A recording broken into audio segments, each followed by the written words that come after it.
Hi Ganga kitchen வாங்க. இன்றைக்கி சூப்பராக ஒரு மாங்காய் வச்சு நம்ம ஒரு இனிப்பு தாங்க செய்ய போகிறோம். ஒரு மாங்காய் தான் நான் எடுத்து வச்சுக்கிறேன், ஒரு கப்பு வெல்லம் தான். இதை வச்சு சூப்பராக நம்ம இனிப்பு தான் இன்றைக்கி செய்ய போகிறோம். கட் பண்ணி வந்துடுறேன் மாங்காவை. பாருங்க, நான் ரொம்ப பொடிசாக கட் பண்ணல, பெரிய பெரிய சைஸாக தான் இருக்கும். இது நல்லா ஒரு ஆவரிலேயே வெந்துடும் நல்லா. இப்போ கடாயை வச்சு எண்ணெய் ஊற்றிடலாங்க. இது எண்ணெய் காஞ்சிக்கிட்டு இருக்குது. நான் 1/2 ஸ்பூன் கடுகு போட்டுக்கிறேன். நம்ம இதுக்கு எந்த மசாலாவும் நம்ம போட போகிறதில்ல, கடுகும் உளுந்தும் தான். 1/2 ஸ்பூன் உளுந்து போட்டுக்கலாம். இது நல்லா பொரிஞ்சு வந்தோடனே நம்ம மாங்காய் போட்டுக்கலாம். நல்லா பொரிட்டோம். எப்போவுமே கடுகு நல்லா பொரியணும் நம்ம சமையல் பண்ணோம்னா. இப்போ மாங்காய் போட்டுடலாம். இப்போ இது நல்லா கலரி கொடுத்துட்டு அதுக்கப்புறம் நம்ம மஞ்சள்தூள் போட்டுக்கலாம். இப்போ மஞ்சள்தூளும் மிளகாத்தூள் போட்டுக்கலாம். நான் 1/2 ஸ்பூன் மஞ்சள்தூள் போடுறேன். நம்ம வீட்டில் அரைச்ச மிளகாத்தூள் தாங்க, இது 1/2 ஸ்பூன் போட்டுக்கிறேன். இப்போ இந்த மாங்காய் வர ரொம்ப புளிப்பாக இருக்கும். அந்த புளிப்புக்கு ஏற்ற மாரி காரம் கொஞ்சம் துடுக்கவே நான் போடுறேன். அப்போ தான் நல்லாயிருக்கும் சாப்பிடும். எப்போவுமே நம்ம மாங்காய் இனிப்பு செஞ்சோம்னா புளிப்பான மாங்காய் செய்யுங்க, அவ்வளோ நல்லாயிருக்கும். இப்போ தண்ணி ஊற்றிடலாம் கொஞ்சம். நான் பெரிய கிளாஸில் தான் 1 கிளாஸ் ஃபுல்லாக ஊற்றுறேன். ஏன்னா இது மாங்காய் கொஞ்சம் வேகணும்.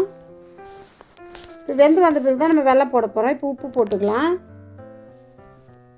சால்ட் உப்பு, கல் உப்பு எல்லாமே போட்டுக்கலாம்.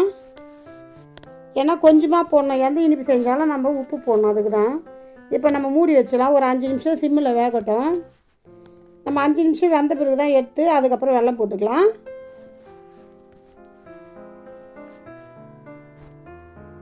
ஏன்னா இப்போ நல்லா வெந்துச்சிருக்கோன்னு நினைக்கிறேன். எதுக்கு நம்ம செக் பண்ணிவிடுவோம்.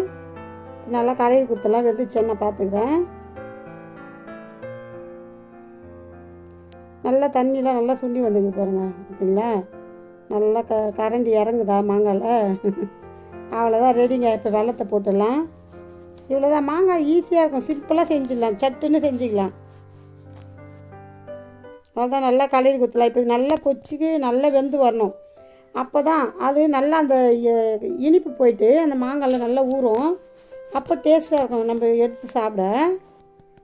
இப்போ நல்லா கலரி கொடுத்துடலாம். நல்லா கொதித்து வரட்டும், அப்புறம் நம்ம எடுத்துக்கலாம். இப்போ நல்லா கொதிக்குதா? அவ்வளோதான். இதுமாதிரி நல்லா கொதிக்கணும். நல்லா இப்போ சுண்டை வந்தோடனே நம்ம இறக்கலாம். இது சட்டுன்னு வந்துடும். இது நம்ம இதுக்கு எதுவும் போடலை. நம்ம வெங்காயம் தக்காளி வேணாம், இது வெறும் மாங்காய் தான். இப்போ எடுத்து பரிமாறி சாப்பிட்லாம். அவ்வளோதாங்க, மாங்காய் பச்சடி ரெடி ஆயிடுச்சு. இது மாங்காய் இனிப்பு தான் நாங்கள் சொல்லுவோம். எங்கள் அம்மா சின்ன வயசில் நிறைய செஞ்சு கொடுத்துருக்காங்க. எங்கள் அம்மா செஞ்ச ஸ்டைலில் தான் செஞ்சுக்கிறேன். நல்லாயிருக்கும், நல்லா சாப்பிட ரொம்ப பிடிக்கும் இது எங்களுக்கு. பாருங்கள், ஒரு ரசம், ஒரு சாம்பார் வச்சுட்டு வெறும் ரசத்துக்கு அவ்வளோ அருமையாக மிளகாய்க்குள்ள சாம்பார் வச்சுட்டு நான் மாங்காய் பச்சடி செய்யலாம், செம்மையாக இருக்கும். இது மாங்காய் புளிப்பான மாங்காய் தான் நான் செஞ்சுருக்கேன். பாருங்கள், பிடிச்சிருந்தேன்னா லைக் பண்ணுங்கள், ஷேர் பண்ணுங்கள், சப்ஸ்கிரைப் பண்ணுங்கள். மறக்காமல் செஞ்சு போய்ட்டு கமெண்டில் சொல்லுங்கள். தேங்க்யூ.